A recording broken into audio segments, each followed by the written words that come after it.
Hello everyone, आज हम शुरू करने वाले हैं BSc first year differential equation. ठीक है, बुक का नाम क्या है? Differential equation. और मैं आपको इसमें से करवाने वाली हूँ यूनिट फर्स्ट का second chapter exact differential equation. क्योंकि फर्स्ट चैप्टर आप खुद पढ़ लेना, मैं यहाँ से स्टार्ट करूँगी सेकंड चैप्टर से, एग्जैक्ट डिफरेंशियल इक्वेशन। ठीक है, तो हम इसमें एग्जैक्ट डिफरेंशियल इक्वेशन में क्या पढ़ेंगे? चैप्टर का नाम क्या है?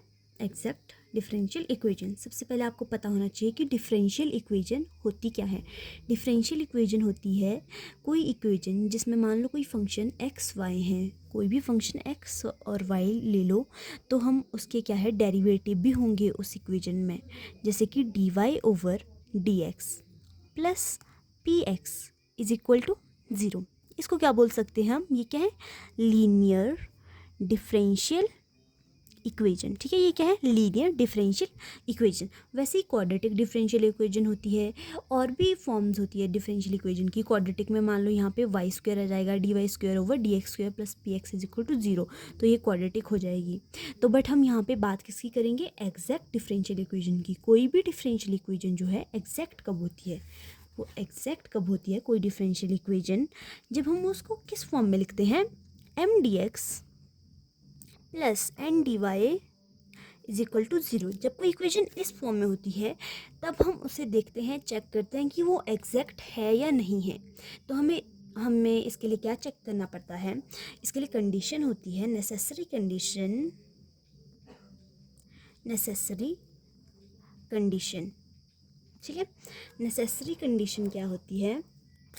जब हमें चेक करना हो कि कोई डिफरेंशियल इक्वेशन एग्जैक्ट है, तो हमें क्या प्रूव करना पड़ता है कि किसी भी यहाँ पे जो हमारे पास m है, इसका जो पार्शियल, अब जब हम इसकी पार्शियल डिफरेंशिएशन करेंगे विद रिस्पेक्ट टू y, वो किसके इक्वल आनी चाहिए? जब हम इस n की पार्शियल डिफरेंशिएशन करेंगे विद रिस्पेक्ट टू x, वो दोनों क्या हमारे पास इक्वल आने चाहिए।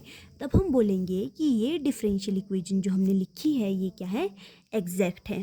मान लीजिए मैं आपको एग्जांपल दे देती हूँ। फॉर एग्जांपल, ठीक है, फॉर एग्जांपल हमारे पास कोई इक्वेशन हम मानते हैं 2x sine Y D X plus X square cos Y D Y is equal to zero.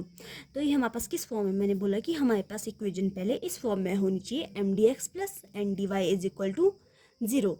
ठीक है, तो हमारे पास m क्या है? m क्या है? ये m डी एक्स प्लस ये क्या है? n D Y is equal to zero. तो इसी फॉर्म में है ना, M D X plus N D Y is equal to zero. तो हम इसमें m क्या लेंगे? m क्या है हमारे पास? 2x साइन y, और n क्या है हमारे पास? X square cos of y। तो मैंने आपको क्या बोला? जो m है उसकी हम पार्शियल डिफरेंशिएशन करेंगे विद रिस्पेक्ट टू y, जिसकी आपने +2 तक पढ़ा होगा डिफरेंशियल, जब हम डिफरेंशिएशन कैसे करते हैं। पर अब मुझे नहीं पता आपने +1 2 में पढ़ा होगा पार्शियल डिफरेंशिएशन या नहीं। पर इसमें हम क्या करेंगे? पार्शियल डिफरेंशिएशन, और मैं आपको बताऊंगी कि पार्शियल डिफरेंशिएशन कैसे होती है। ठीक है, पार्शियल डिफरेंशिएशन में हम हमेशा इसका यूज़ करते हैं कर्ल का, curl m over curl y। That means कि हम जो ये m हमारे पास दिया है 2x साइन y, इसकी हम क्या कर रहे हैं? Partial differentiation with respect to y। किसके विद रिस्पेक्ट टू? y। जब भी हम विद रिस्पेक्ट टू y करते हैं तो क्या होता है, जो हमारे पास y के अलावा बाकी जो हमारे पास वेरिएबल्स होते हैं, जैसे कि x है हमारे पास, 2 तो ऑलरेडी कांस्टेंट है, 2 तो कांस्टेंट है, जैसे कि x है हमारे पास, x को भी हम क्या करते हैं? एज अ कांस्टेंट ट्रीट करते हैं। ठीक है, और जो y के साथ जो फंक्शन है बस उसकी डिफरेंशिएशन होगी। साइन y की डिफरेंशिएशन क्या हो जाएगी हमारे पास? Cos y। समझ आया क्या बोला? कि जब हम विद रिस्पेक्ट टू y करेंगे तो बस जो y को हम y की डिफरेंशिएशन करेंगे, y के साथ जो फंक्शन होंगे उनकी डिफरेंशिएशन होगी। बाकी जो वेरिएबल्स हैं x, जैसे कि इसको भी हम कांस्टेंट की तरह ही ट्रीट करेंगे।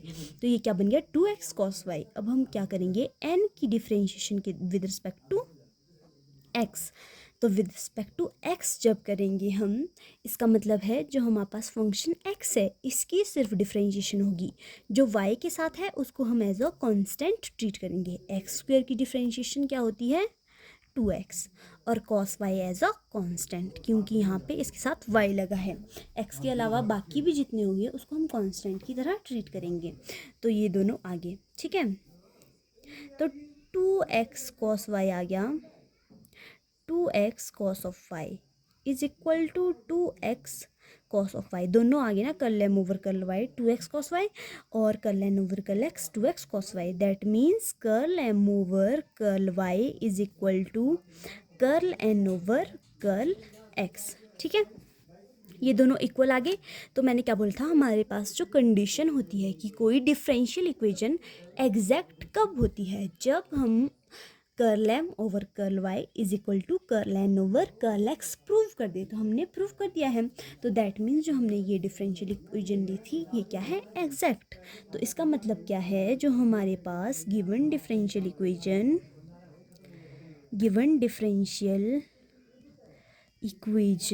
इज एग्जैक्ट, जो ये वाली हमने डिफरेंशियल इक्वेशन ली थी ये क्या है, एग्जैक्ट। बस हमें इतना प्रूव करना है, इसलिए ये ठीक है। तो ये क्या है, एग्जैक्ट।